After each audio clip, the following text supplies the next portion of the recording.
Hey everyone. So we're gonna be building shocks. Nothing crazy. Gonna make it kind of easy. I'll let you follow along. Not sure. Let me see if I can get this kind of sloped down where you can see my table.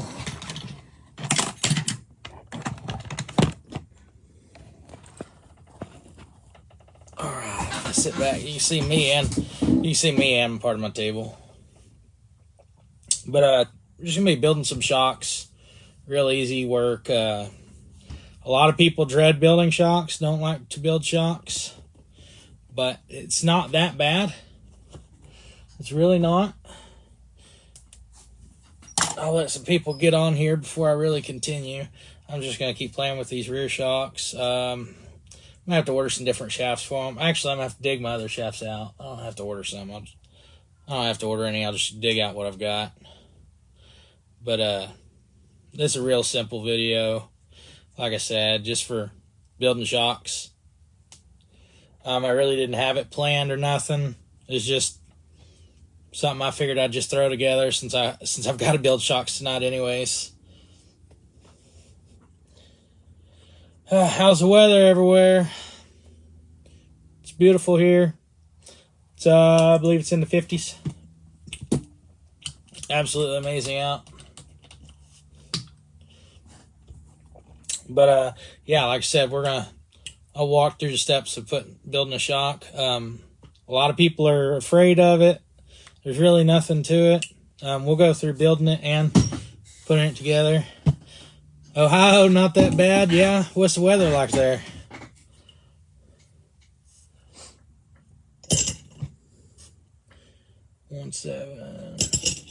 So I try to keep them organized. When I'm building shocks, if they're brand new shocks and if I don't have a way really to label them, you see where I wrote on there like 1.7. That's so the piston. That's so I remember which ones have what pistons and what. My rears are going to be 1.7s. My fronts are going to be 1.62 holes. So just so it makes it easier to remember and maintain. But we got just a couple people on, so I'm going to go ahead and get started. Warm in the 70s at night still. Wow. Let's see.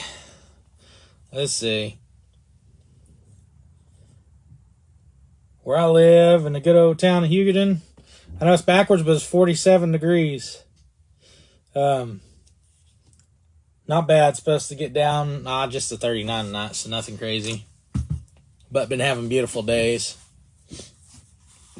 Okay, so first thing we want to do is we're going to start with a shock shaft. It's going to look like this when we're done with it. And this is for Team Associated. A lot of them are the same. But you have the shock shaft. You'll have a washer on this style that goes below the piston. That way it doesn't try to shove the piston down on there with fluid. Like I said, it's me 1/6. What I like to do is I like to kind of color in. I know it looks like a 1/8, but I know it's a 1/6. I try to color it in with a marker or a pen so I can see what's what. Makes it a lot easier to see.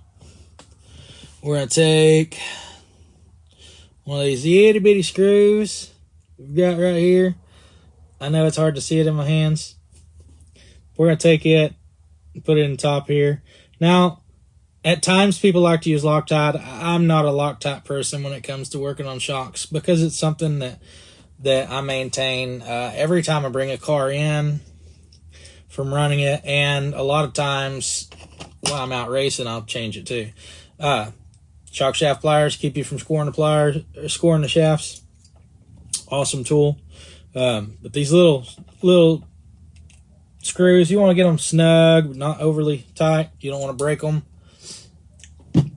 But again, here we are. We've got a shock shaft with a 1/6 piston on it. Now we're just going to set that off to the side, and we're going to start working with the shock body here. I've got an O-ring on here because you've got to have an O-ring whenever you go to put the cap on the end. But anyways, this These come, they've got, you see these little spacers in front of me. There's different different spacers. These two are actually the same. This top and bottom. This one goes in the middle. These are called X-rings. They're a type of seal, O-ring seals. The reason they call them X-rings is they've got, shoot, man, I don't know if I can hold it, a little groove there. So it makes them look like an X. But anyways, we're going to start with these. This little piece here. What's an easier way for me to... Here we go. I'll just use this.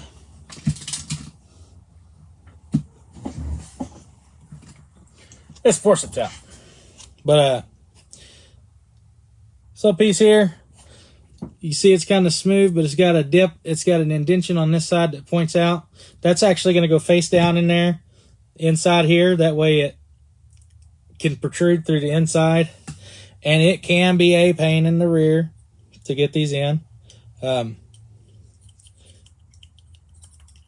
But I've got it all the way down in there. Now we're going to take an X-ring. The X-ring is going to go in second.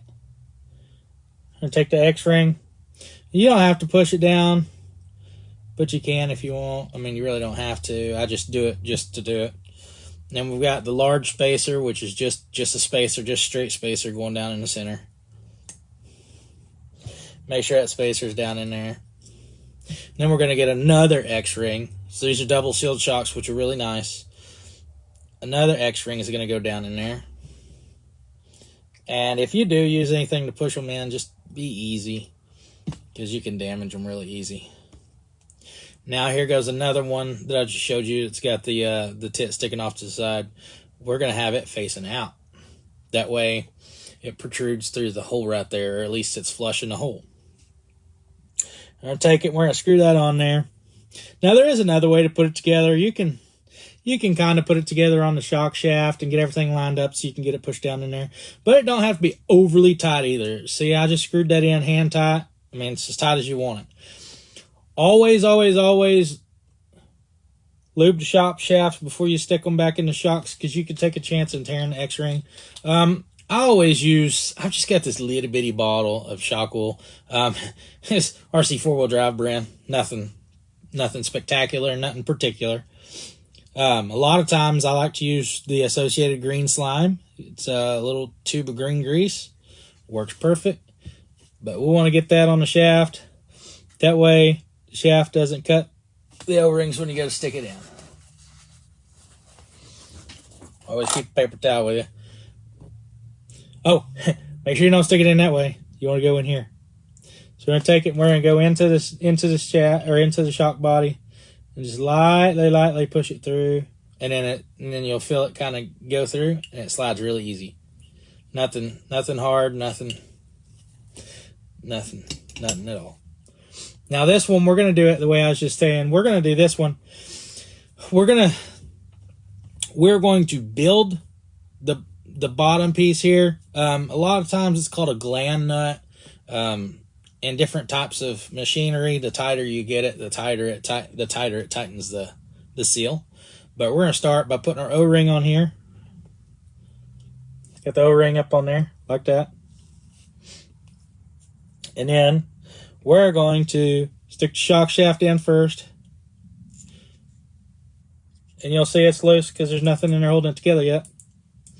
We'll take it, and we'll take that one that's got the little part sticking out on the side, and it's going to go face down into the shock body, the little part that sticks out.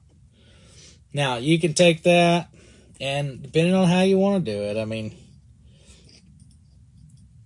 shove it down on there. It's not that bad. Of course, you don't want to shove it real hard doing it this way. Get that on, and we're going to take our X-ring that I showed you a while ago, and we're going to run the X-ring on there. Now, you don't necessarily have to lube it when you do it like this, but some people like to. Every once in a while, I'll just make sure I have a little dab of lube on the threads there. That way you don't damage the ring whenever you slide it over the threads, because the threads will cut the ring, surprisingly. So we'll push that down in there. And then we'll put the big thick one back in. Goes in the middle. This one's got a little piece of plastic still on it from when it had to come off the little plastic tree. We're going to stick that down on there. We're going to push everything down in. Just like that. See how it's still flush? Now we're going to get another X-ring. Make sure we still have a little bit of lube on the threads. Slide it down on there. And this one, you don't really want to push in on the X-rings. I mean, you can a little bit, but you don't want to. And then we'll put this one that's got the little divot sticking to the outside. Push it down on there. And then, if you can see how much it sticks out, now you can push it in. Sometimes it goes in easy, sometimes it won't hardly go in, and you may just have to use the cap to push it in. But okay, so you can see how much it went in. Now, now it popped back out. But see how it's not sticking out hardly any right there? That works perfect. Now, after we do that, you make sure you have your O-ring on there. We're going to stick the cap on the end. Again, it's just hand tight, nothing crazy. I'm right-handed, so I have to flip hands. Screw it down tight. It's tight on there. One thing about these shock collars is if you got the threaded shock collars, when you go to put it together, there's going to be some O-rings that look like this.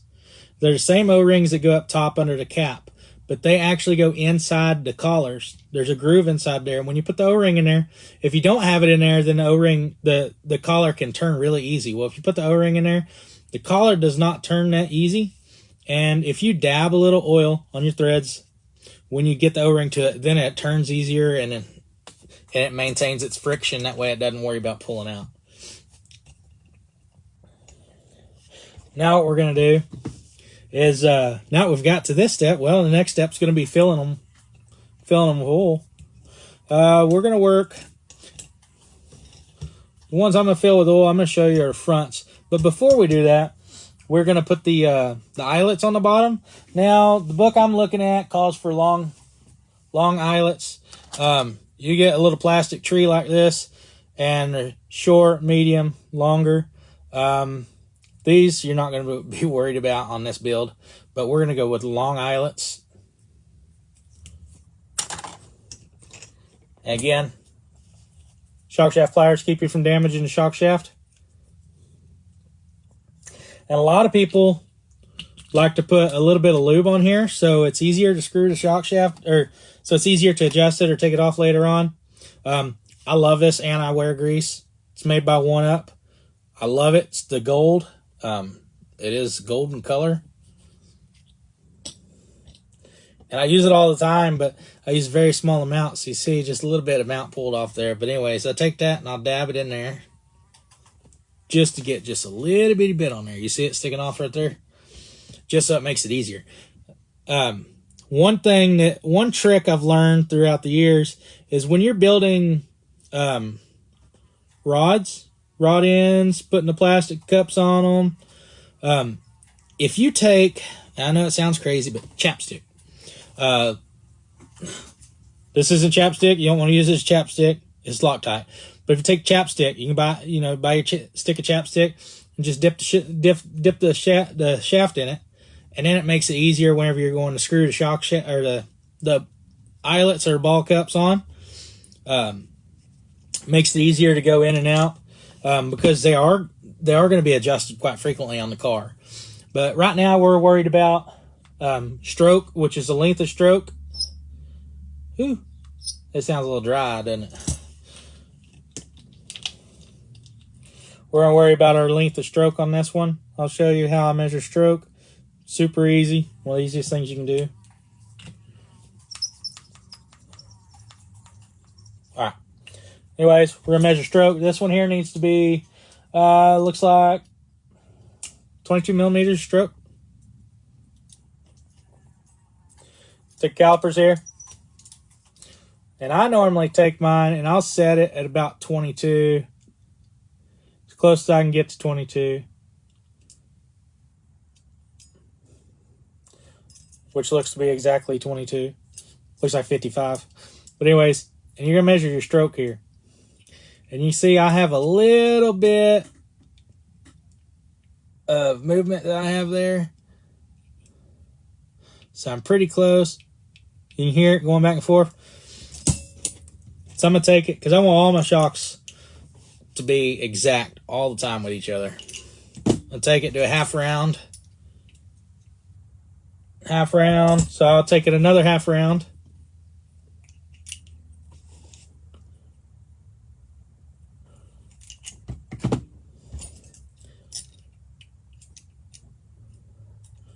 We're sitting right at 22 millimeters. See it right there. So I'll do that with both shocks. But before I do the other shock, what I'll do is I'll just go ahead and go through oiling and bleeding this one. So the book calls for 2K diff fluid in the shock. I'm not a diff fluid in the shock guy. I use shock wool. So I'm going to start with 60. It's a front shock. Car I've never ran before. So I'm just going to start with 60 and we're just going to go from there. One thing is I don't know how tall of a spring cup I'm going to run on it. Short, medium, tall. You see how much taller they are than the nose. I don't know how tall of a spring cup I'm going to run. So whenever I bleed this shock, I'm just going to bleed it with I'm going to bleed it with no spring cup on it. But you get ready to do that, make sure you get your O-ring on here. We're going to take it and we're going to go with 60. Again, I like the low-C oils because with the low-C oils, they're colored. So if you forget what you've got in there, if you don't take good notes, your colors are going to tell you what oil you've got in there. Oh, I got to pull the plug out. See, look, I wasn't ready. Pull the plug out. If you see, I wiped it on that napkin. See how it turns kind of blue? That's the nice part about low-C oils.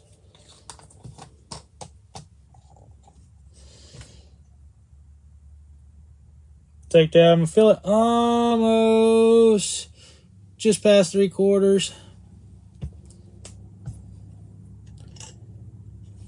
We're going to take it and we're going to get a stroke. We're going to go about 3/4 of the way up. And then I like to pull down, not fast, because if you pull down fast, take a chance of squirting oil out. Just at a decent rate. And then bubbles will start bubbling to the top. I know I can't get it close enough to the camera for you to actually be able to see it. But when you got to do yours, you can watch the bubbles in there. Again, I'm going with 60. New build. Never ran it before. Don't know how it's going to act. Generally, sometimes I'll start with lighter oils just to get the car to hook hard. And then when you run really light, one thing you do have to worry about is down track. If you run real light oil, light springs, your car gets really floaty. If you've got a really floaty car, then it's hard to control. So whenever you do have a really floaty car down on the big end, you can go a little bit heavier on your oil or a little bit heavier on your spring just to see. But you do take a chance in taking away some of your initial hit, which, I mean, it's part of it still. But we're going to get almost all the bubbles are out of it. So I'm going to take this. I'm going to come all the way up to the top. Looks like just flush with the top. Maybe a little bit more. There you go.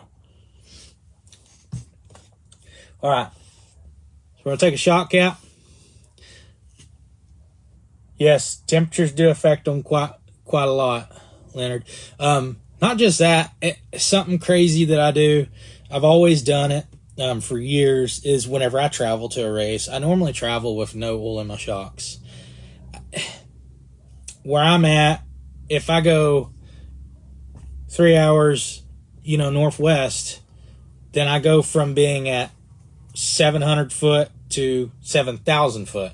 So as soon as I start going northwest, I start getting up into the mountains, and the altitude actually does affect it from what I've felt in my cars. Now, that's my opinion. That's just something I've always dealt with. And, I mean, a lot of y'all don't live close to mountains, so is what it is. But anyways, without the bleeder screw in there, we're going to screw the shock cap on. And it does not have to be tight. Now, Associated sends this funky, nice little tool right here that fits the bottom of the shock. Fits the bottom of the shock perfectly. And what I generally do is I'll do that, and then I'll take another tool here, and I'll just use it just to, boom, just barely snug. It doesn't have to be tight. So now that I've done that, I'm going to get another piece of paper towel, because anytime you bleed them, you're going to make a mess. And I bleed it with the air hole, you know, I'm going to say not exactly 45 degrees, but upwards a little ways. And when I bleed, just like I've showed y'all in my other videos, is I'll go up real slow, and we're going to get some oil coming out of it. It's just going to be part of it. See the oil starting to run out the front. You see the blue going down the threads. So I'm going to do that. And see, I just pushed it in. I'm just going to leave it pushed in. And I will touch it down to the table just to hold the bottom. Now I'll run the screw in. Now, I run what's considered a dead shock. So there's no rebound in my drag cars. Well, and almost every car I run. Just because it gets rid of some bounce. So we're going to do that. We're going to take the shock. We'll go up and down with it a few times. Just all the way top, all the way bottom. See how that little bit of stroke, it's got a little bit of rebound. How it's starting to push out just a hair. Just a little bit of rebound. Now, I know most people won't care about that, but I do. So I'm going to take that shock. We're going to pull it all the way down again. Now that we moved it around. Pull the bleeder screw out. And I'm going to slowly go down on the table again. And I get just a little bit more starting to pooch out right there. Whenever that happens, let it run out for a second. Put the bleeder screw back in.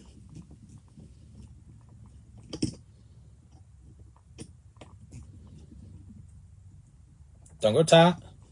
Don't go real tight. Plastic caps. Now I'm going to play the shock again. Look. No rebound. Perfectly smooth. No air, no rebound. Perfect. That is an awesome shock.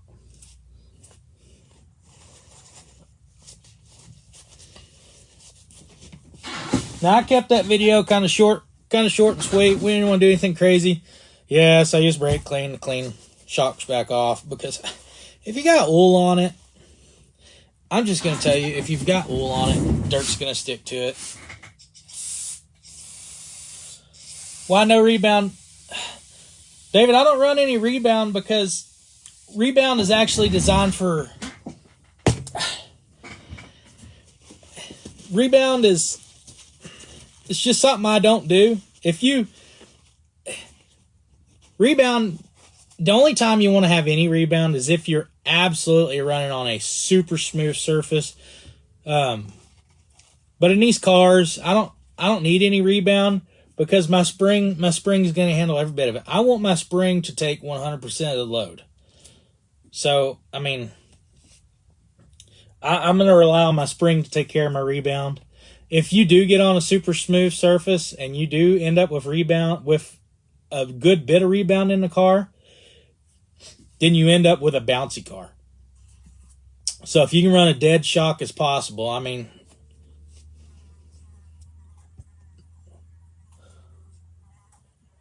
level the bones. Bones, talking about arms? Dog bones?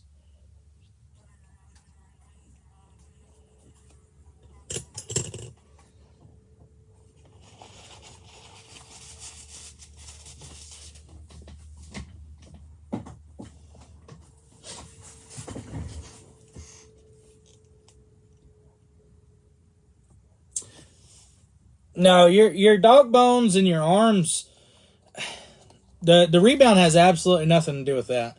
Your dog bones and your arms, everything is controlled by your springs. I think I've been racing about 20 years, and I've never seen anybody want rebound in a car. unless I run 8 scale. 8 scale is a different story, a lot bigger shock. Your bones and everything are being controlled by your ride height. Now, let me shut this so I don't spill it, and I'll explain a little bit. Your ride height should be controlled by your spring. Now, one thing a lot of people don't understand is you want your spring to control your ride height of your car. A lot of people believe that are just getting into it that a lot of people believe that when you turn the shock collar down, you're adding preload, which is true.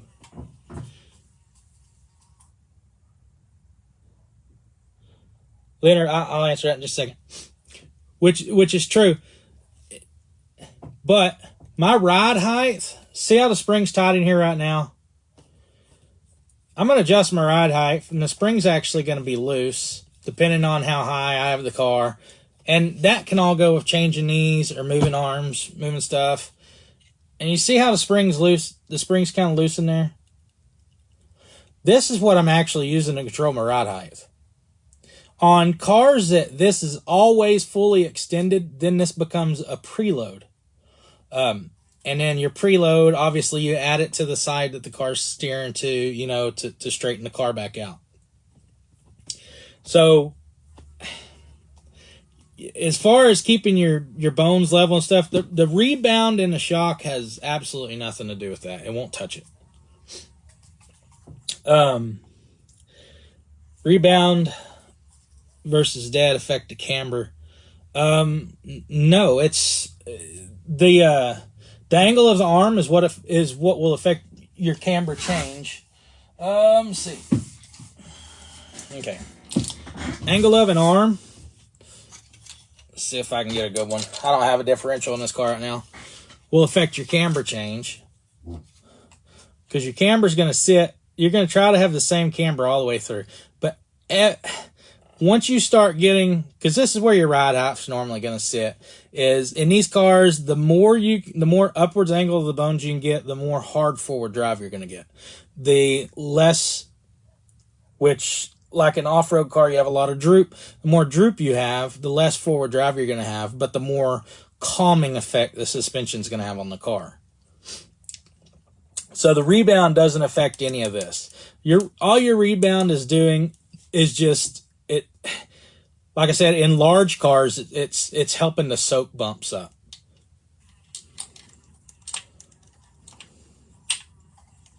But yeah, I don't have a diff in here yet. Still waiting on it to come. But yeah, your camber is going to change as this goes up. And you're going to have a slight camber change the higher you get, but you're never going to run your suspension that. Your suspension should be right here to here at max. Oh, I don't know if I want to run a shot back here. We'll find out when time comes. I got a slipper sitting on it just to be there.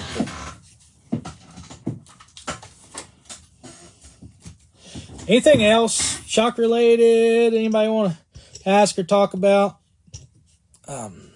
Walked y'all through making one. Oh man, that's super smooth. I love new shocks. New shocks are just they're priceless. I do feel it's a little bit stiffer than what I want, so I'll probably lighten it up. I'll do my test session this weekend.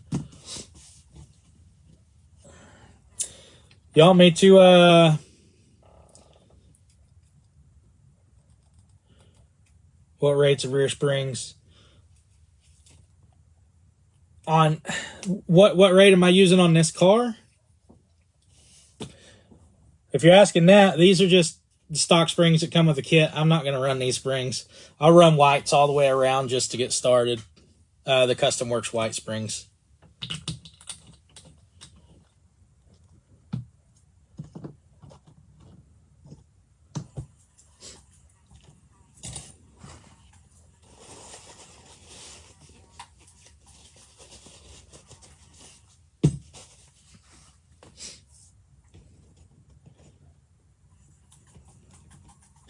Crawler. So that's where your rebound questions come in. Crawlers definitely use rebound because a lot of the crawlers I've ran, we don't run springs on them. So we ran the rebound as our spring on a lot of the crawler stuff I used to do. So I understand the rebound questions there. That's for dang sure.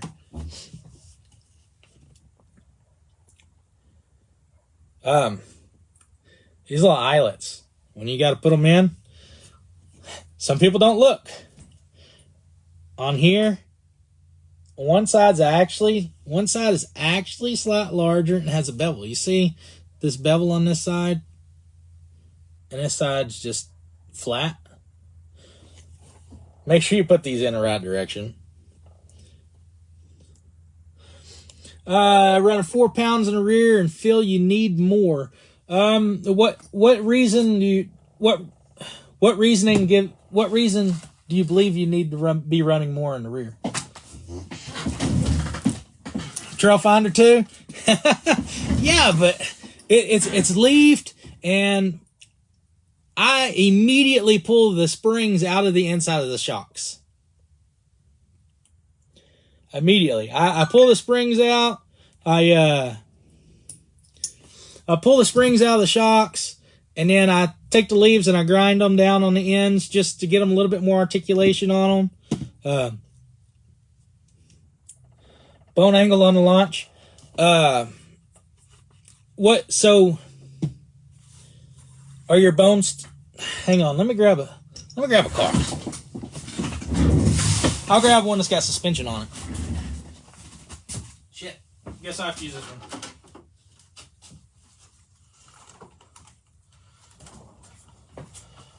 All right, we'll go RTR Lucy. Look at those wheels. Man, they're beautiful. They'll probably never run on the car. All right, slide some stuff over. I don't have to move everything, but I'll just move this. All right, bone angle. So you see how much... Slide over this way. Slide this over. There we go. All right, so you see how much bone angle I have on this car? That is because I want this car to have as much forward bite out of the hole. If you increase your spring rate, if you look at this car, whenever you set it down, it's stretched all the way anyways. There's no suspension droop, anything like that. So if you run a heavier spring, it's going to take away a little bit of your weight transfer. It's going to take away a little bit of your weight transfer, and it's going to give you a harder time getting traction unless you're on a super good surface. Hunter, yeah, I'll show you the wheels. They're machine billet aluminum, front and rears. They're awesome wheels. I got them from RC Bombshells. I don't think he's got any more of them. They are, I believe, manufactured by DDC or whatnot. But yeah, they're amazing. They don't glue the fronts from RC, which is no big deal. But the rears are bead locks. They're awesome wheels. But yeah, this car here, David, this car here is my Tinker toy. It is 100% RTR, still stock. You can see the gear isn't moving. When I'm not running the car, I keep the slipper spring loose. That way it's not steadily holding tension on the spring. That way the spring doesn't lose any of its integrity. This car here, I bought it new. When I got it, I brought it home. I pulled it completely apart. Okay, my kiddo sent me a voice message. Let's listen. She's 4. Daddy, do you want a piece of pizza? Hey, Daddy, we're not getting McDonald's. We're just making pizza. She wants to know if I want a piece of pizza. No, ma'am, I don't need a piece of pizza. Thank you. I'll be inside after a while. I bought this car, took it home. I tore it completely apart. It is my RTR car. I tore it down. I took all the bearings. I pulled the bearings have seals around them.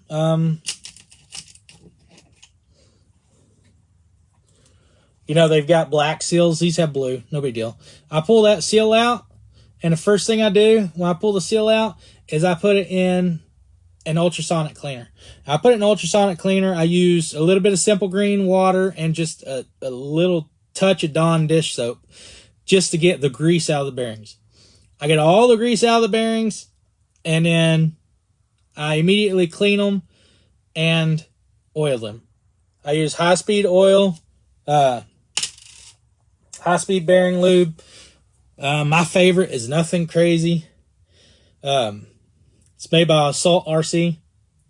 It's just called B-Lube. It's ball bearing lube. So I tear the car completely down, go through all the bearings.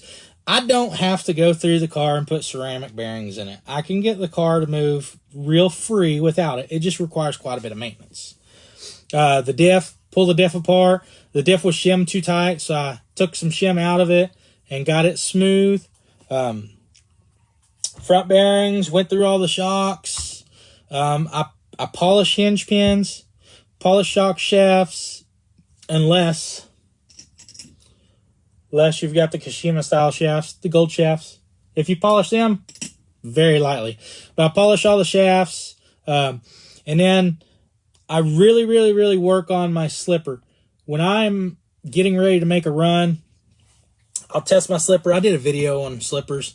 But this car here, the very first race out, went a fast time of a 2:47 at 52.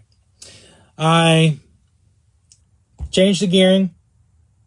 Now, this is with a gear change.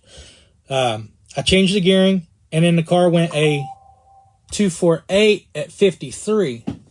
Now, that 53 was not going to get me a win because it slowed the car down. So I went back down. I'm running 1984.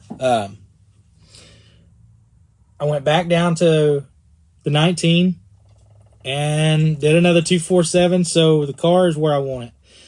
I started playing with it. I don't do a lot of testing with it because I don't want to put excessive wear on this car. Last week I went and tested it last weekend. And let me see, where's my time? Last weekend, 244 at 55. Now,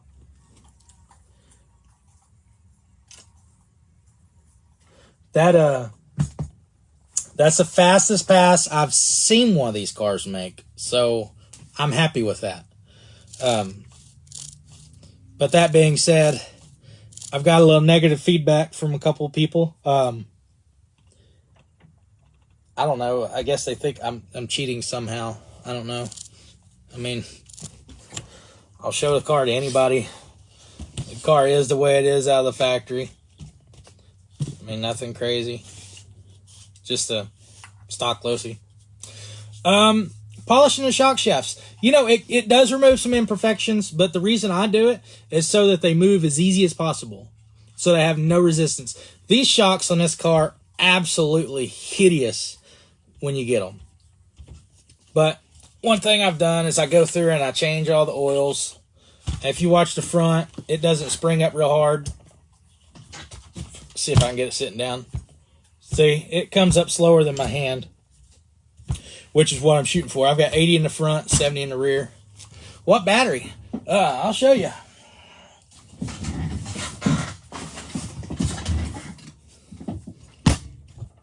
That battery right there. Now, it is LIHV battery. I don't charge it to LIHV voltage. I charge 8.44. Every pass I made with the car, it had to get teched, and it was at 838 before the pass. It's just a Spectrum 6300 smart battery. Nothing crazy. Yeah, those little details, man, it makes the car that much different. You know, when I first started racing RC, I built a car in a couple of hours and it's ready to go. I've worked on this car. The shocks today will be day 4. But carbon fiber, all sealed. I mean, I seal off all my carbon fiber. I take care of everything. It's just one of those things I do.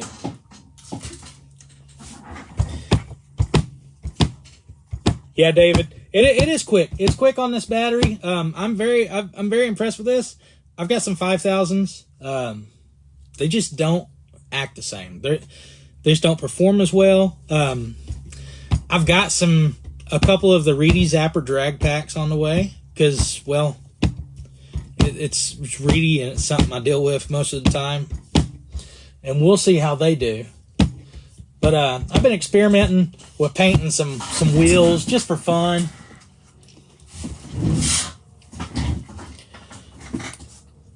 Nothing crazy.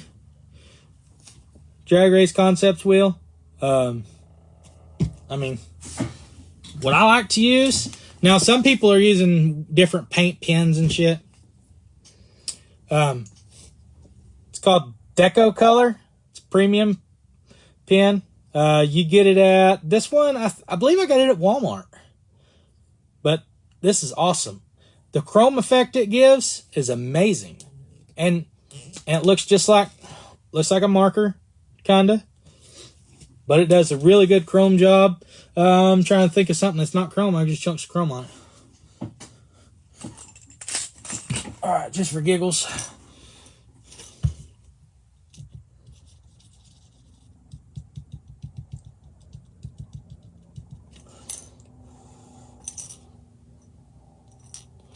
Yeah, see if you get some light reflecting on it. Good chrome detail, not bad.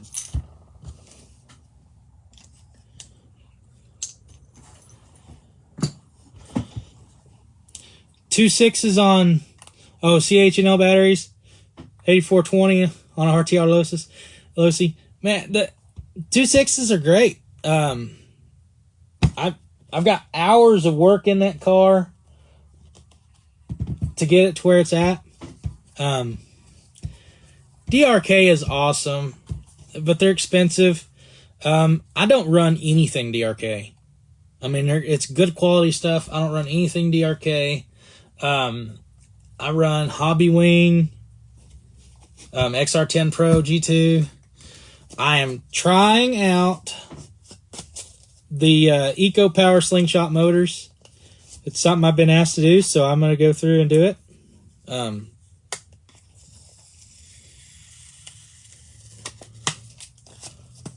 Just the Eco Power motors are $74. They're good motors. They're great motors for bracket racing. But yeah, DRK's nice. I just can't bring myself to buy one. I'm getting good luck out of running Hobby Wings. It's just I run Hobby Wings in dirt oval. I run Hobby Wings in off road. I mean, I don't see any reason why I'd change it. But there's nothing wrong with DRK as far as I know.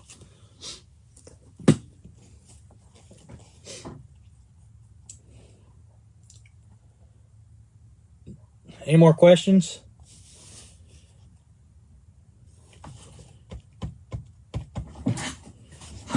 Oh, disregard my purple hat. Purple's my favorite color. I'm parts manager at a Caterpillar dealership, so it says cat, but when I seen it, I had to get it. Even though it is Kansas State color. I'm in Kansas, so I guess it's okay to get caught wearing it.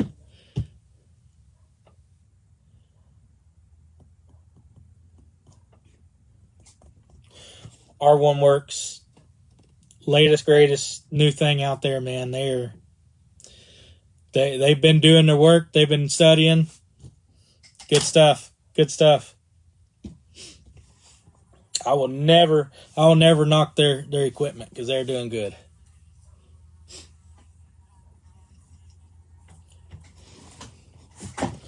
Yeah, man, no problem. I try to answer all the questions I can. That being said, guys, I'm going to get out of here. It's almost 9 o'clock. I'm going inside and probably put my kid to bed. Y'all have a good evening. Anything comes up, holler. You wouldn't have a setup sheet on shocks and ride heights. Before I disappear. What are you talking about? For the Losi? I've got a book just for the Losi. Just for the stock car. So far, no. I have, let me see. I've posted this setup sheet on, I posted this setup sheet on the page. This one here. I will, I'll post it again, right after this video, just to update. That way people can see it again. I don't know how far down the list it is, but I'll post it up again, just so everybody's got it. It's my base setup sheet, what the car is whenever I take it out every time. And if I make any changes, it's not very many. Changes I make are always going to be my slipper. And then if I have to change diffs or something, I'll change diffs. But, yeah. Anyways, thanks, guys. Y'all have a good evening. Hunter, thanks. I appreciate it. Roy, like I said, I'll post it. You'll get it. Thanks for watching. Have a good evening.